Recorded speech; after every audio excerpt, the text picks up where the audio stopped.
오늘은 우리가 한 해를 돌아보며 하나님께서 우리에게 부어주신 은혜에 감사하는 날입니다. 우리는 늘 감사하며 기쁨으로 살기를 원하지만 세상은 우리를 가만히 내버려 두지를 않습니다. 지난주 8절의 말씀을 보았던 것처럼 세상은 끊임없이 우리로 하여금 두 마음을 품게 만듭니다. 이 두 마음, 사도 바울은 이렇게 표현했습니다. 오호라, 나는 공고한 사람이로다. 이 사망의 몸에서 누가 나를 건져내랴. 내 자신이 마음으로는 하나님의 법을, 육신으로는 죄의 법을 섬기노라. 하나님의 자녀된 우리가 마음으로는 정말 하나님을 잘 섬기고 싶은데 육신은 자꾸 세상을 쫓아가 세상의 방법대로 세상의 열매를 맺게 하는 그런 안타까운 모습들이 우리에게 있다라는 것을 말씀합니다. 예수님께서도 겟세마네 동산에 제자들과 함께 올라가셔서 그들을 두시고 간절히 기도하시고 내려왔을 때 제자들이 자고 있었죠. 그때 예수님이 이렇게 말씀하셨습니다. 시험에 들지 않게 깨어 기도하라. 마음에는 원이로되 육신이 약하도다. 이렇게 말씀하셨습니다. 우리가 마음은 정말 하나님을 잘 섬기고 싶고 하나님 뜻대로 살고 싶은 간절한 마음이 있지만 우리의 육신이 약하여서 때때로 넘어지고 좌절하고 또 세상적인 방법대로 살아가는 그런 모습들이 있다는 겁니다. 하나님은 하나님께서 알려주신 방법대로 하나님의 뜻을 이루며 살 것을 요청하지만 세상은 끊임없이 자기 중심, 자기 방법대로 살면서 그냥 세상에 만족하다가 세상의 삶으로 끝을 맺도록, 그래서 결국 영원한 멸망에 이르도록 만들려고 하고 있습니다. 두 마음을 품어서 적당히 하나님을 섬기고 적당히 세상을 추구하고 그렇게 마음껏 살다가 그냥 그렇게 인생을 끝내도록 요청하고 있다는 겁니다. 이러한 세상 삶에서 여러분은 어떤 마음을 가지고 있습니까? 야고보 사도는 단호히 말씀합니다. 형제들아, 속지 말라. 형제들아, 속지 말라. 이러한 세상의 가치관과 방법들에 속아서는 안 된다라고 말씀하고 있습니다. 여러분, 속지 마십시오. 속아서는 안 됩니다. 그러면 어떻게 속지 않을 수가 있습니까? 어떻게 이 두 마음을 품지 않고 살아갈 수가 있습니까? 야고보 사도는 그에 대한 해답을 명확하게 우리에게 제시해 주고 있습니다. 21절입니다. 우리 읽었었는데 다시 한번 같이 읽어볼까요? 21절 시작. 그러므로 모든 더러운 것과 넘친 악을 내어버리고 너희 영혼을 능히 구원할 바 마음에 심어진 말씀을 온유함으로 받으라. 아멘. 그 해답을 바로 심어진 말씀이라고 하고 있습니다. 이 심어진 말씀이 뭡니까? 바로 우리를 구원하는 말씀, 하나님의 복음을 표현하는 것입니다. 여기서 하나님의 말씀은 우리를 향해서 심어진 말씀이라고 표현하고 있습니다. 심어진이라는 말이 뭡니까? 내가 심었다는 게 아닙니다. 심어졌다는 거예요. 누구에 의해서 심기어졌다는 겁니다. 하나님이 심어주셨기 때문에 내게 심기어졌다라는 의미를 갖고 있습니다. 내가 한 것이 아닙니다. 전적으로 하나님의 은혜입니다. 야고보서는 참된 지혜는 하나님께로부터 온다라고 말씀하고 있습니다. 우리가 뭔가 정치해내고 얻어낸 게 아니라는 겁니다. 전적으로 하나님께로부터, 하늘로부터 부어진 은혜라는 겁니다. 17절에 뭐라고 말씀합니까? 온갖 좋은 은사와 온전한 선물이 다 위로부터 빛들의 아버지께로부터 내려오나니 그는 변함도 없으시고 회전하는 그림자도 없으시니라 라고 말씀합니다. 우리에게 모든 주어지는 이 기쁨의 감사의 열매들은 누구께로부터 오는 거라고요? 하나님께로부터 오는 겁니다. 우리가 뭐 해낸 게 있습니까? 저 태양 우리가 만들었습니까? 태양으로부터 오는 빛, 그것으로부터 온 따스함, 이 지구상에 있는 공기, 우리가 마음껏 마실 수 있는 물, 우리가 만들어낸 겁니까?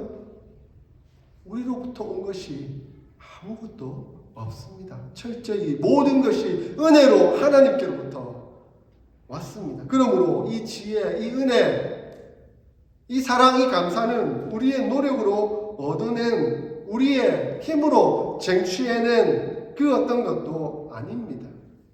심겨진, 심어진 은혜입니다.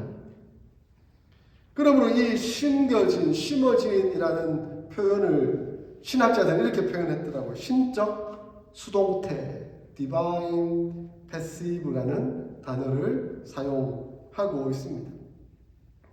신적 수동태라는 말은 비록 하나님은 그 문장 속에 등장하지 않는 것처럼 보이지만 사실 그 문장의 핵심 주체는 하나님이시다라는 의미를 가지고 있습니다. 예를 들어서 우리가 구원을 받았다. 그럼 우리가 그 구원을 쟁취해낸 겁니까? 아니면 하나님께서 주신 겁니까? 하나님이 주신 것이지요. 그러므로 우리는 신적 수동태로 하나님께로부터 받은 은혜이지 우리가 쟁취해낸 우리의 노력이 아니라는 것입니다. 그러므로 우리는 늘 이것을 명심하고 있어야 합니다. 우리가 구원을 받은 것이지 하나님이 주신 것이지 우리가 우리의 노력으로 한 것이 아닌 겁니다. 하나님의 철저한 권능과 하나님의 주권으로 말미암아 우리에게 부어진 하나님의 사랑입니다. 그러므로 우리는 이에 감사하고 찬송할 수밖에 없는 겁니다. 나는 부족하고 연약하여서 나의 어떤 노력이나 나의 어떤 방법으로도 하나님 구원을 이룰 수 없습니다. 그러나 하나님이 주시는 은혜가 있었기에 제가 이것을 받은 것입니다. 그러므로 우리는 이 심겨진, 심어진 이 말씀을 통해 구원을 받게 되었습니다. 은혜입니다. 할렐루야. 우리가 세상을 살아가면서 여러 유혹을 받을 수 있습니다. 그래서 나뉘어진 마음을 혹시 가질 수도 있습니다.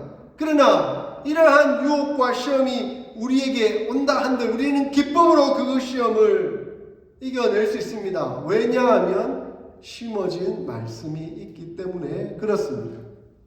또한 우리가 시험을 당해서 여러 가지 어려움과 고통과 환난과 힘든 상황을 만난다 할지라도 인내할 수 있는 이유는 바로 심어진 말씀이 있기 때문입니다. 또한 우리가 온전하고 구비하여 조금도 부족함이 없이 하나님의 자녀로 거듭나고 성숙될 수 있는 이유는 바로 우리에게 심어진 말씀이 있기 때문입니다. 사랑하는 성도 여러분, 하나님의 말씀이 우리에게 심어졌습니다. 우리의 노력이 아니라 은혜로 심어졌습니다. 이로 말미암아 우리는 구원받고 하나님의 자녀로 성숙되어 갈 수 있는 자격과 능력을 얻었습니다. 자, 우리가 이런 심어진 말씀으로 살아가고 이제 든든히 서 가야 하겠습니다. 그러면 우리는 무엇을 낳으며 살고 있을까요? 우리를 통해서 열매에 맺어지는 것은 어떤 것이 있어야 할까요? 이 추수감사 기념하는 이날에 그동안 우리가 맺어왔던 그 열매, 우리가 낳아왔던 것들이 어떤 것이 있는가 돌아볼 수 있겠습니다. 14절과 15절 지난주에 보았던 본문이죠. 하나님의 자녀가 아닌 두 마음을 품은 그런 사람들은 무엇을 낳고 있다고 말씀하고 있습니까? 이 두 마음을 품은 사람들은 시험을 받을 때에 하나님을 섬기는 척하지만 다른 마음에 이끌립니다. 그 마음은 바로 자기 욕심입니다. 그래서 욕심이 잉태한 즉 죄를 낳고 죄가 장성한 즉 사망을 낳는다라고 말씀합니다. 결국은 이러한 사람들은 두 마음을 품고 자기 욕심대로 자기 마음대로 자기 감정대로 하다가 죄를 낳고 사망을 낳는다. 그것이 그들의 열매다라고 말씀하고 있습니다. 근데 야고보 사도는 재밌게 하나님은 무엇을 낳는가? 이렇게 두 마음을 품고 자기 욕심대로 살아가는 사람은 죄를 낳고 사망을 낳는다고 한다면 하나님은 무엇을 낳는가? 18절에 말씀하고 있습니다. 거룩하신 하나님 아버지께서는 뜻을 품으셔서 우리를 낳았다라고 말씀하고 있습니다. 두 마음을 품은 사람은 욕심을 품어서 죄와 사망을 낳았지만 거룩하신 하나님께서는 뜻을 품으셔서 우리를 낳으셨다라고 말씀하고 있습니다. 참 재밌는 표현이지 않습니까? 사실 죄와 사망을 낳았다라고 한다면 그 반전 역설로는 의와 생명을 낳았다라고 말씀해야 되지 않겠습니까? 그러므로 악한 마귀 사탄 세상은 사람들로 하여금 죄와 사망을 낳게 했다면 거룩하신 하나님은 의와 생명을 낳도록 하셔야 되는데 의와 생명을 낳았다라고 표현하지 않고 우리를 낳았다, 하나님의 백성을 낳았다, 그렇게 표현하고 있다는 겁니다. 그러면 이 의와 생명은 누가 낳는 것일까요? 죄와 사망의 반대말인 의와 생명은 누가 낳는 것일까요? 바로 우리가 낳는 것입니다. 물론 우리 스스로 낳는 것은 아니겠죠. 하나님께서 우리를 통해서 낳도록 하시는 것이죠. 그래서 18절에 보니까 우리로 한 첫 열매가 되게 하신다라고 말씀하고 있습니다. 하나님은 우리를 부르셔서 하나님의 자녀가 되게 하시고 우리로 하여금 생명을 불어넣으시고 하나님의 의를 불어넣으셔서 우리의 삶을 통해서 우리의 인생 여정을 통해서 우리의 삶의 과정을 통해서 의와 생명을 낳도록 하신다라고 말씀하고 있습니다. 그러므로 우리가 맺어야 할 열매는 의와 생명의 열매입니다. 이 심어진 말씀은 의와 생명을 낳도록 만듭니다. 왜냐하면 하나님께서 우리 안에 심어주셔서 역사하고 계시기 때문입니다. 그러므로 의와 생명을 낳기 위해 모든 더러운 것과 넘치는 악을 내어버릴 수 있는 힘과 원동력을 가질 수가 있게 되는 것입니다. 그러므로 이 심어진 말씀은 능히 우리 영혼을 구원하게 하십니다. 여러분 안에 심어진 말씀이 있습니까? 아멘. 그렇다면 여러분은 의와 생명의 존재가 되신 것입니다. 하나님의 자녀가 되신 것입니다. 하나님의 구원의 기쁨의 감격의 은혜의 삶을 살게 되신 것입니다. 그러므로 이 심겨진 이 말씀을 우리는 받아야 합니다. 오늘 야고보 사도는 이 말씀을 받아라 라고 말씀합니다. 이 심어진 말씀을 받으십시다. 이 예배를 통해서 하나님은 우리에게 지금 말씀해 주고 있습니다. 말씀을 심어주고 계십니다. 그러므로 이 말씀을 우리는 귀 기울여 들어야 하고 집중해야 합니다. 이 말씀이 선포될 때마다 하나님께서 부어주시는 은혜가 있습니다. 예배의 순서에는 하나님과의 교통, 교제가 있습니다. 우리 아까 찬양했잖아요. 찬양은 어떻게 하는 겁니까? 우리가 하나님께로 올려드리는 거죠. 그죠? 그리고 우리가 기도하는 것도 우리가 하나님께 위로 올려드리는 거죠. 신앙 고백하는 것도 우리가 하나님께 올려드리는 것이죠. 지금 하나님께서 우리에게 내려주십니다. 무엇을? 하나님의 말씀을. 그래서 이 말씀을 받으라 라고 말합니다. 이 말씀 안에 의와 생명이 있기 때문에 그렇습니다. 그럼 우리가 말씀을 받는 데 집중하고 늘 겸손히 받기 위해 노력해야 합니다. 그래서 예배 시간에 하나님을 바라보고 하나님께 집중해야 되는 이유는 말씀을 받는 시간이기 때문에 그렇습니다. 예배뿐만 아니라 우리 매일의 삶을 통해서 하나님의 말씀을 좀 읽고 묵상하는 그런 시간들이 필요한 것이죠. 그러면 하나님의 말씀을 중요하게 여기고 그 말씀을 따라 순종하는 은혜의 삶을 우리는 살아가야 합니다. 근데 야고보 사도는 말씀을 받긴 받는데 어떻게 받으라라고 말씀하고 있습니까? 오늘 본문에 그렇게 말씀하죠. 온유함으로 받으라라고 말씀하고 있습니다. 온유함으로 받으라. 여러분, 온유가 뭡니까? 온유가 무엇입니까? 온유함이란 능력이 없어서 바보같이 당하는 굴욕적인 것이 아닙니다.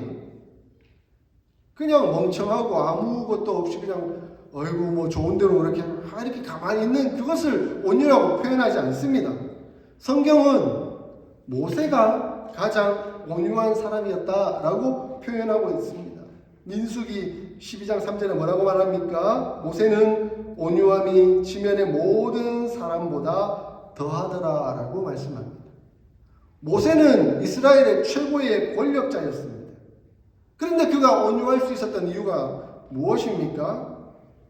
그는 최고의 권력을 가지고 있었지만 그 권위와 능력을 주장하기보다는 다 겸손히 내려놓고 하나님을 의지하고 순종하려고 했습니다. 그 자세, 그 모습이 바로 온유한 모습이었다라고 말합니다. 결국 사랑의 태도가 온유한 모습이라고 말씀합니다. 예수님은 하나님과 동등됨을 하나님 본체셨습니다. 그런데 동등됨을 취할 것으로 여기지 아니하시고 겸손히 낮아지셨죠. 그래서 십자가에 못 박혀 죽으셨습니다. 그러므로 예수님은 온유하신 분이십니다. 온유함으로 받으라라는 것은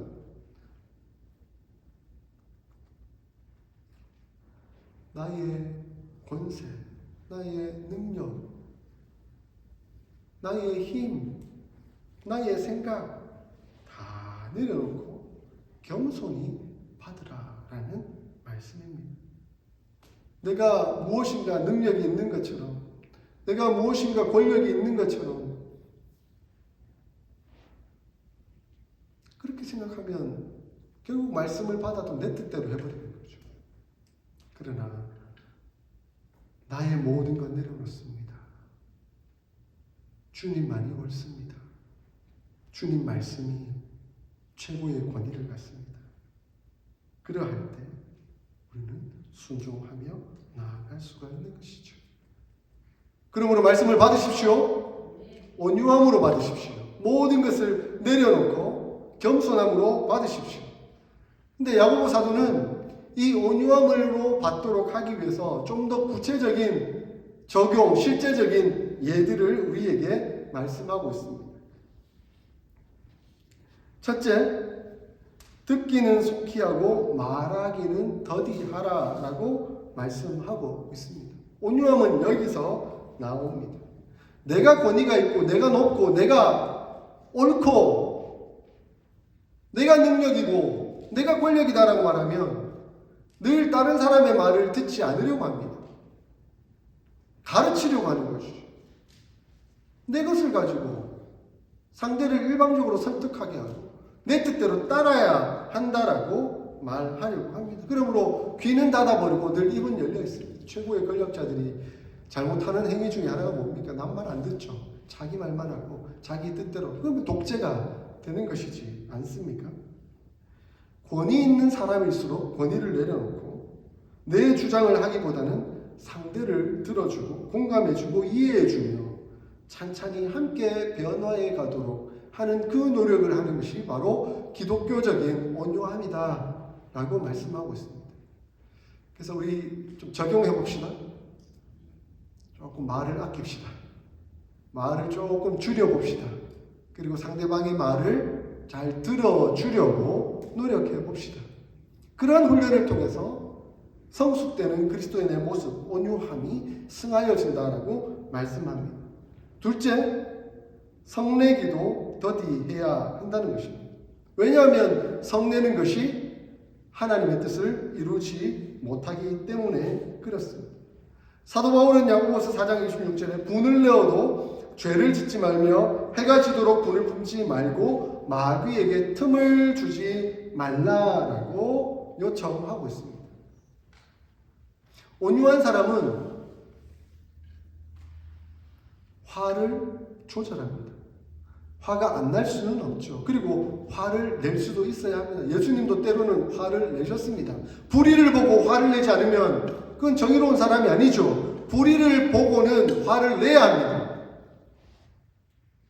그러나 불의와 상관없이 내 감정을 거스렸다고 화를 내면 그게 불의가 되는 것이지요. 그러므로 화를 구별할 줄 알아야 합니다. 성낼 때를 구별할 줄 알아야 됩니다.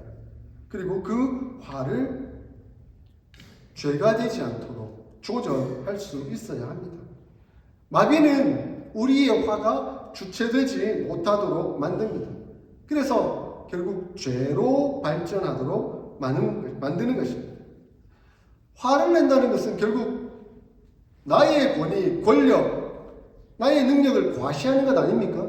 내가 누군데 감히 어디 그러니까 화가 나는 거죠. 그것을 겸손히 하나님 앞에 내려오는 하나님께서 모든 것 되십니다. 하나님이 나에게 말씀하십니다. 그 말씀 앞에 저는 겸손히 무릎 꿇습니다. 그러므로 저의 감정, 저의 화를 하나님께 맡겨드리고 조절하겠습니다. 그래서 마귀에게 틈을 주지 말라라고 말씀하고 있습니다. 여러분, 감정 때문에 마귀에게 틈을 주지 마시기 바랍니다. 그렇게 겸손히 하나님 앞에 나아갈 때 하나님은 우리를 사용하셔서 하나님의 거룩하신 뜻을 아름답게 이루어 가실 것입니다. 그러므로 온유함으로 말씀을 받으십시다. 겸손함으로 말씀을 받으십시다. 기도하면서 하나님의 뜻이 무엇인지를 분명하고 순종하며 의지하는 태도로 말씀을 받으실 수 있기를 바랍니다. 뿐만 아니라 다른 사람과의 관계 속에서 분노나 억울함이 느껴질 때에도 겸손히 내려놓고 사랑과 인내로 대하며 보복하지 아니하고 용서와 화해를 선택하는 마음으로 이 말씀을 잘 받을 수 있기를 소원합니다. 성령의 열매는 온유함에 있습니다.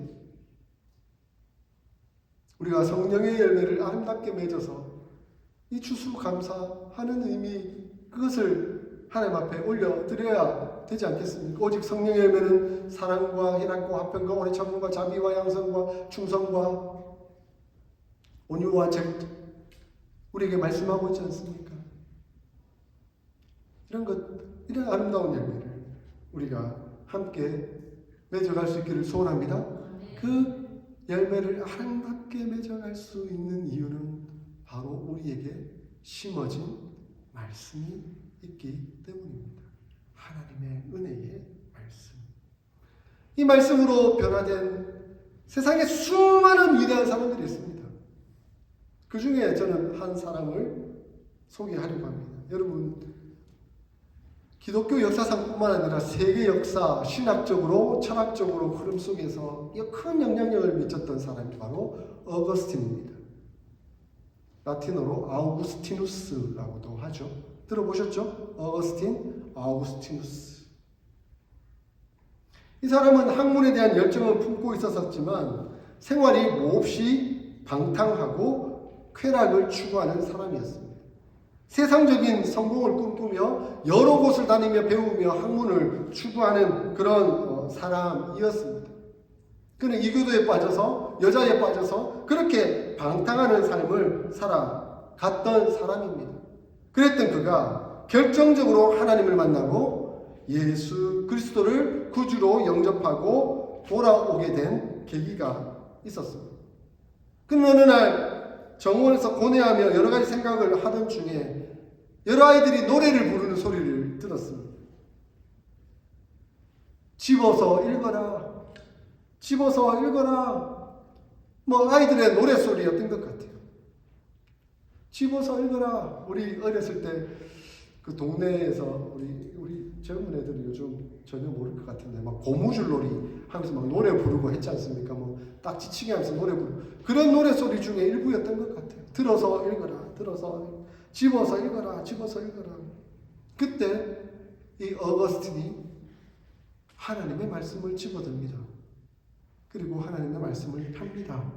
하나님의 말씀이 자신에게 해주시는 음성을 듣습니다. 바로 심어진 그 말씀을 자기 가슴에 새기게 되죠. 로마서 13장 13절 14절입니다. 그의 자서전 고백록에 어거스틴은 이 구절이 자기의 회심에 엄청나게 중요한 역할을 했다라고 고백하고 있습니다. 낮에와 같이 단정히 행하고 방탕과 술 취하지 말며 음란과 호색하지 말며 다투고 시기하지 말고 오직 주 예수 그리스도로 옷 입고 정욕을 위하여 육신의 일을 도모하지 말라. 아멘. 이 말씀이 어거스틴 가슴에 확 심어졌습니다. 확 새겨져 버렸습니다. 이 심어진 말씀을 경험한 어거스틴은 이제 자신의 옛 삶을 다 내어버리고 예수 그리스도를 따르기로 결단하게 됩니다. 그리고 눈물의 기도로 그를 위해 기도했던 어머니 모니카를 만나고 하나님을 위해 위대한 삶을 살아가는 바로 그러한 인물이 되었습니다. 이렇듯 심어진 말씀은 우리의 인생을 바꿉니다. 이렇듯 심어진 말씀은 우리로 하여금 하나님 기뻐하시는 의와 생명의 열매를 맺게 하십니다. 사랑하는 성도 여러분, 2024년도 이제 11개월이 다 지나고 마무리되어 가고 있는 시점에 있습니다. 올 한 해 우리가 무엇을 남겼는가? 하나님 앞에서 부끄럽기 짝이 없습니다. 그러나 우리 안에 심어진 말씀이 있습니다. 그 말씀으로 인해 우리는 한 걸음 한 걸음 성령의 열매를 맺어가고 있습니다. 의와 생명의 열매. 그 열매를 오늘뿐만 아니라 내일도 모레도 1년 후에도 2년 후에도 우리는 계속 맺어가야 하지 않겠습니까? 그 말씀을 맺는 원동력은 바로 심어진 말씀에 있습니다. 하나님은 오늘도 우리의 신비, 마음의 비석에 하나님의 말씀을 심어주고 계십니다. 새겨주고 계십니다. 하나님의 특별한 은혜로 부어주고 계십니다. 날마다 이 하나님 말씀 앞에 설 수 있기를 바랍니다. 그리고 온유함으로 받을 수 있기를 소원합니다. 그래서 우리가 하나님의 거룩한 백성, 예수님의 온전한 제자가 되어 더욱더 많은 열매 맺으며 하나님께 영광 돌려드리는 저와 여러분들 다 될 수 있기를 주의 이름으로 축원합니다. 아멘.